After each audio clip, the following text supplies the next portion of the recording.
আমি তোমাদের সাথে আমাদের বাড়ির নতুন অতিথির সাথে পরিচয় করিয়ে দিব।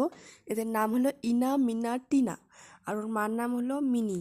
তো দেখতে পাচ্ছ এরা কি সুন্দর করে খাচ্ছে। কি খাচ্ছে বলো তো? এরা খাচ্ছে আমলকি। দেখো কত কিউট না এরা। তো আজকে এদের হবে স্নান। তো তোমরা কোনোদিন খরগোশের দাঁত দেখেছো? এই দেখো দাঁত, দেখা দেখা দেখা, এই যে কত বড় দাঁত। এই দাঁতে যদি একবার হাত পড়ে না, দেখা উপরে হলো 4টা, তার খেল খতম। নিচে হলো 2টা। এটা মিনির দাঁত। এই দেখো এদের এখন স্নান হচ্ছে। তো এভাবে কিন্তু এদের স্নান করানো যায় না, কিন্তু এরা এত নোংরা হয়েছে তাই এদের এভাবে স্নান করানো হচ্ছে। তারপর দেখো রোদ তাপাচ্ছে, গা শুকাচ্ছে। কি কিউট না? তারপরে এদের গা শুকানোও হয়ে গেছে দেখো, স্নান করার পর কত সুন্দর লাগছে দেখতে।